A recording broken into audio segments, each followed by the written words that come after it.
अस्सलाम वालेकुम। उम्मीद आप सब खैरियत से होंगे। लास्ट क्लास में हम लोगों ने पढ़ लिया था फ्री ट्रांसफॉर्म टूल। आज की क्लास में हम पढ़ेंगे पपेट वॉप टूल। सही है। वीडियो स्टार्ट करने से पहले अगर आपने अभी तक चैनल को सब्सक्राइब नहीं किया, सबसे पहले आप ये चैनल सब्सक्राइब कर ले ताकि आप यहाँ से कुछ स्किल्स सीख सकें। चलते हैं अब क्लास की तरफ। अब देखो पपेट वॉप टूल, ठीक है, बहुत ही मज़े का टूल है। अब ये पढ़ते हैं ज़रा।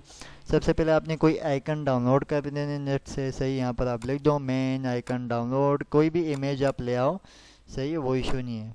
इमेज पे करो, आइकन पे करो, आप पे डिपेंड है। प्रैक्टिस के लिए मैं आपको ये आइकन के थ्रू समझा देता हूँ। अब सबसे पहले एक चीज़ याद रखना, इलस्ट्रेटर में आप जब भी अपने आगे जाके प्रिंटिंग के लिए कोई काम करोगे, अगर प्रिंटिंग के लिए आप ऐसे इमेज दोगे, देखो ये ब्लू क्रॉस आ रहे, ये एक्सेप्ट नहीं करेगा, प्रिंट इससे नहीं निकलेगा। सबसे पहले आज की क्लास में आपको दो चीज़ें समझाऊंगा, एक पपेट वर्क, दूसरा इमेज ट्रेस कैसे करते हैं। अगर आपने प्रिंटिंग के लिए कोई काम दे दिया, उसमें इमेज यूज़ आपने की हुई है, अगर आपने इमेज ट्रेस नहीं किया हुआ, अब आपका प्रिंट नहीं निकलेगा। ठीक है, मतलब इशू कर सकते हैं आपका प्रिंट में। सही। सबसे पहले आप जब भी कोई इमेज लेके आओ, ब्लू क्रॉस आपको नज़र आ रहा है, उसको आप क्या कर दो, सिंपल इमेज ट्रेस। देखें बहुत ईजी है, देखो image trace, expand, that's it. सही है। अब अगर इसको मैं कंट्रोल जेड करके बैक करूं तो देखो, जैसे मैं ले अब मैंने इमेज ट्रेस फिलहाल नहीं किया, मैंने बैक कर दिया। अब देखो इसका मैं कलर चेंज नहीं कर सकता। सही है। अब देखो इमेज ट्रेस पे आपने जाना है, एक्सपेंड, और एक्सपेंड करने के बाद आपने इसको राइट क्लिक, अनग्रुप, ये लाजमी करने हैं। बाहर क्लिक करके देखो इसके जो आउटलाइन वगैरह है, ये जो हट जाना, ये देखो ये भी एक्स्ट्रा पार्ट था, सही, इसको भी हटा देना। अब देखें ये अलग हो गए, ये अलग हो गए। पहले काम तो ये कर दें, इन दोनों को अगेन ग्रुप लाजमी कर लें। अब देखें इसका मैं कलर चेंज कर सकता हूँ। अभी जब मैं इसको प्रिंटिंग के लिए दूंगा कोई इशू नहीं करेगा। तो आपने इमेज ट्रेस एक्सपेंड लाजमी कर लेना। सही है। चलिए अब पपेट वॉप की तरफ। ये हमने सीखा इमेज ट्रेस करना, ठीक है। अब देखते हैं पपेट वॉर्प। अब देखो आपने पपेट वॉर्प पे क्लिक कर दिया। पपेट वॉर्प पे क्लिक करते ही आप देखो ये पिन आपको नज़र आ रहे हैं। देखो ये पिन, ये अक्सर हम बोर्ड पे भी यूज़ करते जगह आपने कोई पेपर लगाना होता है बोर्ड पे।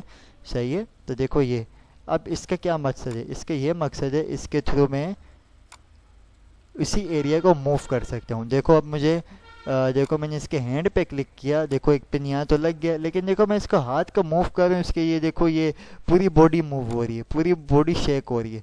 तो मैं एक काम ये भी कर सकता हूँ, मैंने इसके यहाँ पिन लगा दी कि ये भाई यहाँ पर चिपक गया।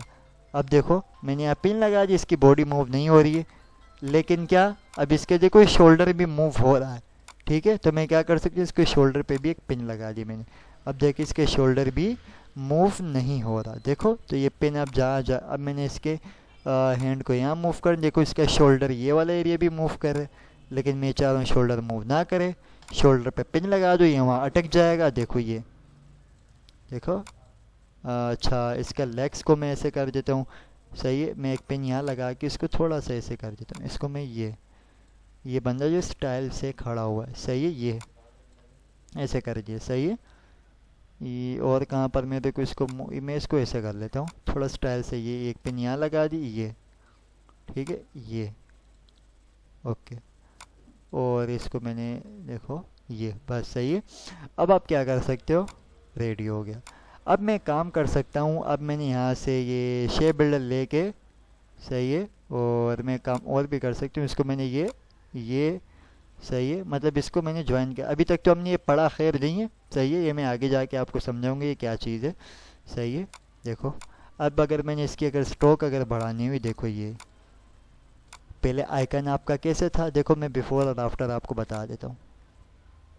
सही है। देखो पहले ये आइकन आपका ऐसे था, अब देखो ये आफ्टर ऐसे हो गया। देखो तो ये पपेट वॉर्प बहुत ही मज़े का टूल है। सही है, इसकी आप ज़्यादा से ज़्यादा प्रैक्टिस करें। आई होप आपको ये क्लास बहुत ही अच्छी लगी होगी, इसलिए लाइक कर दे और चैनल को लाजमी सब्सक्राइब कर दे ताकि आप यहाँ से कुछ स्किल्स सीख लगे। तब तक के लिए दुआ में याद रखें। अल्लाह हाफिज़।